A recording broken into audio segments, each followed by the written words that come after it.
Okay, hello. Before I begin the video, I'd like to apologize for how long of a break I took between this and the last video, which was, I think, about 9 or 10 months ago now, maybe 11. I don't know, I'll put it up on screen. But anyways, I'm gonna make my return with a Bloodborne tier list. Actually, I got this game a bit ago. I am still yet to fully replay the main game. I beat the main story once, doing my second playthrough now. I got the DLC too. I have to get back to that and finish that, so we'll get there soon enough. This is a game I actually really wanted to play for a while. When I first got it, I got it for free, and I played it, and I just couldn't understand it the first time, especially the whole gun thing confused me. I got to the cleric beast. I've heard a lot of people quit after they get to that because they think that's the first mandatory boss. I came back to it after a video I saw on it, and I was like, you know what? I like the story, I like the creatures, I really like the music. I need to give it a second shot. So yeah, as you can tell by the persona change too, I really did resonate with this game a lot. Now, unfortunately, I'm not the greatest at clipping my own gameplay yet, so I only have a few clips of me dying to bosses. I'll get better at that eventually. If I put any gameplay up, I don't know if I will, but it'll probably be from someone else, and I'll credit them, of course, or I might just put up cutscenes. I don't know what my plan is yet. I haven't really made a video game tier list. I've only ever really downloaded little clips from like shows or movies, but you know, we'll see what we do. Let's start the tier list right now. Beginning with F tier, we have the amygdala boss fight. I never beat that one because I got to it once. I really hated the area it's in. I thought that was so obnoxious to get through. It's like, you know, that one place in Demon Souls where it's all just disgusting rot everywhere and it just smells bad. It's the same thing in Bloodborne. I hate it. Maybe I'll beat it on my second one. It was just so not worth it in my eyes. That's the only F tier boss I have. So moving on to D tier, we have the Rom boss fight. So Rom, the only thing it really has over the amygdala for me is the fact that I beat it, mainly because it's a mandatory fight. I thought its attacks were easy enough. They were pretty repetitive, easy to predict, a bit time consuming. I'm not a fan of when bosses have like little mini enemies you have to fight. I think if we can avoid that for as many bosses as we can, that would be ideal. The Witch is next. The Witch, the same sort of thing as Rom, where she has like way too many mini creatures you have to fight. The first few times I fought her, I did not realize that those were completely optional and that you just had to fight her. I thought that there was like a finite amount of them and then you could just deal with them, but they're infinitely respawning as long as she's alive. So I doubt there's many new players listening to this, but to anyone who is beginning the fight, don't make the same mistake as I did. What I also found really annoying about her, the fact that a second one of her spawns like towards the end of the fight, and just, I hope I remember this correctly, but she will heal her health back. So you'll have a full health one and then a half health one. It was kind of like Maneater in a sense. I mean, Maneater was way worse with his like unpredictable attacks, but the Witch is still obnoxious. Also, let me know if you guys want like a Demon Souls thing after this too. I do plan to do an Elden Ring tier list. So that's all I have for D tier. Next we have C tier, which starting off we have the Bloodstarved Beast. I kind of beat that one in one shot. I forgot about it being a fight until I was looking through the names of all the bosses when I was making the script for this. I thought Old Yarnum was a cool setting. Margot's Wet Nurse, I hope I'm saying that right. I found her design really pretty. It has like a biblically accurate angel type appeal to it. She seems really intimidating at first. Like when I first went in there, I had no idea what I was looking at, and I was like, oh my god, I'm gonna have to spend hours getting ready for this. But then you kind of realize every attack she has, she's always targeting the front, and you know, she has the purple thing, you just run in circles until she's done. It's not difficult. Again, like the ROM is just very time consuming. Her theme I thought was really fitting for her character. It was kind of repetitive and just, to me it feels like it doesn't really go anywhere. It doesn't really build up to like a climax. I found it annoying, but at least, you know, it has the character significance. The one Reborn, I really enjoyed that fight because to me it felt similar to Tower Knight, which is probably like my second or third favorite boss in Demon Souls. And it's got like the big monster in the middle and you got the little tiny guys on. That's the only time I will ever approve of there being like mini enemies, is if they're, you know, not too difficult to deal with and they're just okay. I still hate them, but I want to glaze over Tower Knight for a second. I did like how disgusting the one reborn looks. It was a little obnoxious to kill, but you know, it has a really unique design. I thought it was pretty sick. That's all I have for the C tier. Next we have the B tier fights. Shadows of Yharnam. Before I started playing, I had heard people saying that they were like really terrifying, like really difficult. Don't want to mess with them. So I was nervous going into it. I was like, they're gonna steal my lunch money, they're gonna make me cry. I'm not ready for this. I found it really hard to pay attention to all of them. I could not do it alone, so you know, I ended up joining the league and getting my little friends to help me out with them. Then we have the Dark Beast. I really love the lightning all around it. I thought that looked so sick. This one's a little special for me because this was the fight that, to me, that's what got me to like finally realize that fighting close to the bosses was what you were supposed to do and like what would help. I kind of used to tend to try to stay away from bosses and avoid them because I was very intimidated, very beta. Ever since I fought the Dark Beast, I've become a Sigma and I've learned to get all up in their personal bubble, really have at them. Although I don't like how skinny it is. I'm not trying to body shame, but it was just the hitboxes felt really small on this one. Anyways, next we have Miko Lash.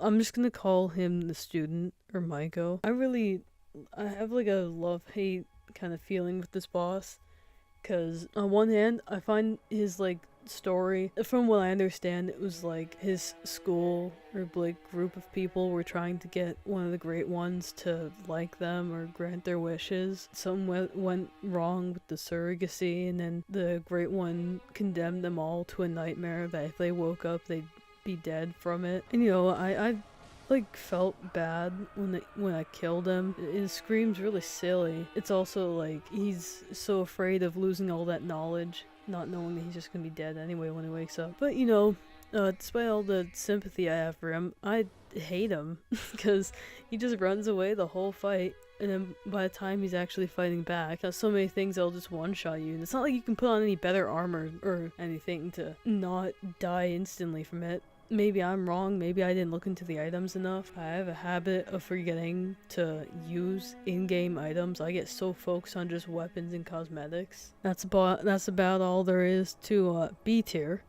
Now we're going to A tier, which I'm going to start off with Amelia. I'm on my second playthrough. I'm actually on that fight right now. I thought she was really easy the first time. You know, second time around in New Game Plus, I'm scared of her. Like, I can get her like near the end, and then when she does the heal, I'm like, okay, it's done. I'm never killing her. I really like the way she looks with her design, the symbolism of her.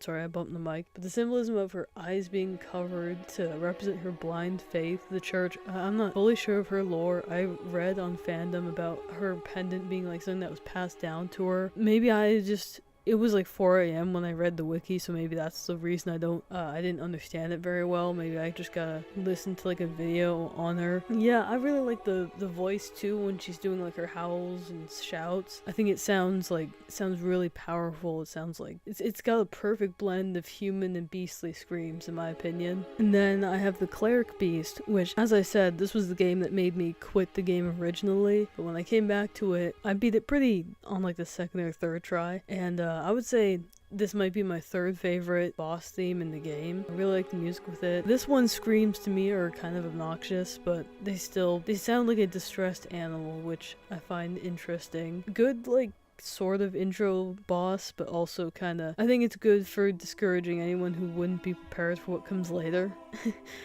And then I have Logarius, I think his name is. I got to this like castle area like a few days after I saw that new Nosferatu movie. I thought it was so cool how many similarities there were, like the intro, the castle, and old guy living there. I like the red mist he had as an attack. It was a bit distracting, especially because the skulls kind of start to take up the whole screen and they kind of look more rendered for some reason. They almost look just more high quality than him, so my eyes kept darting back and forth like, why does it look better? But you know, learn to ignore it. I think his crown is kind of silly when you wear it, but on him it looks good. Now, I still haven't gotten the ending with the moon presence yet, so I can't fully give an opinion, but I've seen people fight her or them, and I think they look like a really fun fight to do. So I can't give a full opinion, but I'm gonna still put it here because I like the ending that you get with it turning into a slug. Maybe I would put an S tier if I actually fought it. I will update you guys in the comments when I eventually do get there. Anyways, we move on to my 2 favorite fights, which might have been very obvious choices from the start. If you know me, I'm still gonna talk about them. Now we're gonna start with Father Gascoigne, or Gascoigne, or Gascione.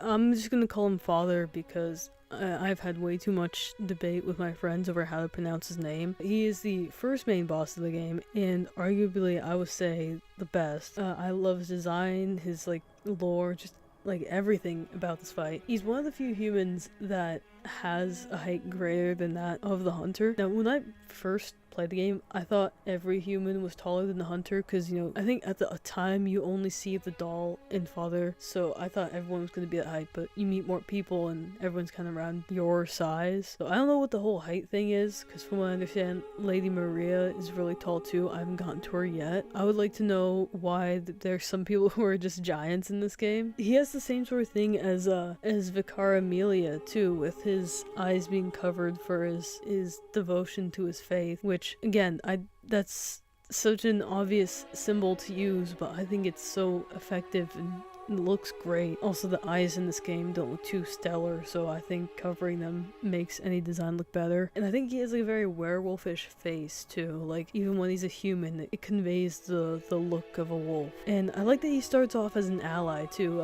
I know he has like cut dialogue, which I really wish that we could have seen that and maybe talked to him more, got to understand him better. He still works as a silent type, and I like how much you can see his like hyper violent nature while he's like getting to the enemies. Like when you first summon him, he rushes to the giant at the door and just is ready to tear through them. In his opening cutscene, when you get to his actual boss and he turns to more of a beast, his line kind of sounds like he could either be saying it to himself or to you, and I like the ambiguity of that. And his mid-fight quote I think is so badass. Wish I could have thought of a better word to describe him. I feel like that's such a basic word, but gets the idea across. I think his fight is really effective for teaching the player how to fight too. Like he uses the gun, so you get used to like seeing other people use that, and then you kind of learn from him how to use it better, and you get a feel for how you're gonna have to dodge around everything. And I find it so heartbreaking, like when you play the music box that you get from the daughter, the way he's like battling with himself to try to stop, to try to remember. And also like even when he turns into a second phase, like he's still trying to come back to his humanity. I feel like when you kill him, like it doesn't feel rewarding, because again, he was still trying to come back to it even when he was past the point of no return. And I like this environmental detail too, of when he's human, both of you have to kind of work around little stones and trees and all that. And then when he turns into the second phase, he's crashing through it all, just destroying the whole arena. Again, I would have loved to see more of him, but from what we did get, I was so happy with that. He was a solid character, love him. And now I'm gonna talk about Gehrman. And I know there's like hundreds of thousands of people already rambling about why he's the greatest fight and why you should play Bloodborne specifically because of him. You know, he's kind of not the greatest character, but I think as a boss fight he's really good. So, you know, tonight it's my turn to join the app. Sorry. Like I said, as much as I don't like him for the way he treats the doll and his kind of weird plot line with Lady Maria, I want to be able to appreciate his character outside of that. I'm not excusing any of it, but you know, we'll pretend that he's just an old silly man for now. I like the story behind how he has to stay in the hunter's dream in order for it to exist. At least that's what I understand, is that everyone else can pass through it as they please, but he has to stay in there so that someone's there to keep the dream alive. And I like how his age is really shown through his clothes too. Like the cape, it's barely still there. It's all tattered and there's dirt and stains and it's kind of bleached everywhere. I didn't notice this too, but he's got like a little peg leg going on. I love when you get to the fight, the way that it's framed with him in front of the tree, the burning building behind you, and the moon's kind of ominously overhead. The moon that's been kind of like ominous. But what I really like about this fight the most is the fact that it's not a battle over who's gonna win, you know? It's, in the end, whoever survives is the one who's truly at a loss. Whoever lives is going to be eternally bound to the dream, stuck until the next hunter, unwilling to take the mercy, comes along, and who's willing to sacrifice themselves to be stuck for your sake, so you can wake up and not be stuck in this endless dream. The battle isn't incredibly challenging, and I find so much beauty in that. You're fighting an old, tired hunter past his prime, one who limps as he walks towards you. Halfway through the fight, he manifests more strength from the moon, and you get a small glimpse into what he would have been like in his youth, and how much more powerful he may have been. I find it to be like a fight of compassion, honestly, to not want to die knowing that the other one's gonna have to suffer through the dream. The music too, I love that it's so sorrowful and calm. The second half almost sounds like there's voices of past hunters all coming together for a final send-off to you. Gehrman standing up from his wheelchair at the beginning too, and just his final quote, it sounds like his last expression of gratitude. All of it, I think it all comes together so well, and I feel like I haven't even said everything I want to say about it. I feel like I've only kind of gone through what I've already talked about before with other people, but there's so much to be said about it. If I have anything more, I'm definitely saying in the comments, and I want to hear everyone's thoughts too, like what you have to say about all these bosses, and like how they resonated with each of you. And then there's our S tier, so there's all of the Bloodborne bosses. You have my full opinions on that now. I'd like to say thank you so much for listening to the video, whether it was background noise while you were doing something else, or if you're trying to find all of my little visual Easter eggs I put in these. I'm really glad to be making videos again. I've really missed it. Like, for all this time that I haven't been making them, it's sad because it is something I really like to do, and I want to get back into the swing of it.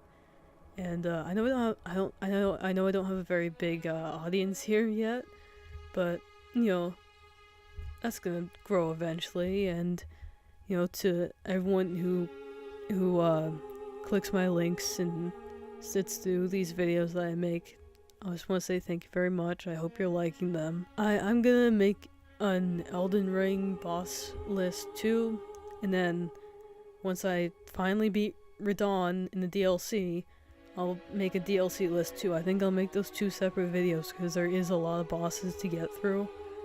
And then also when I beat the Bloodborne DLC, I'll make a list on that too, and maybe a Demon Souls one too if there's an audience for that. I don't know how many people like that game. It doesn't seem to be terribly popular. But yeah, I want to make those in the future, and any other video ideas I come up with too, I'll make those. Gonna really try to get back into it, and I think I want to make videos other than tier lists too. I know that that's kind of the easiest thing to make for me, but also I like making my little theories. I'll probably come up with a few of those eventually, and I also have like kind of more serious video ideas I want to make too, but I never want to make them too serious. I'm not very, I don't know if you can pick up on it from the way I talk or the way I edit, but, I'm a silly little fellow. But, yeah, sorry, long outro. It's been a while since I made a video, and I want to really talk to this audience again. Let me know if you guys would be interested in me streaming. I don't know how to stream games or anything yet, but if there's a crowd of people looking for that, I'll figure it out. Anyways, I love you all, and hopefully I'll see you guys again soon. Alright, have a nice day.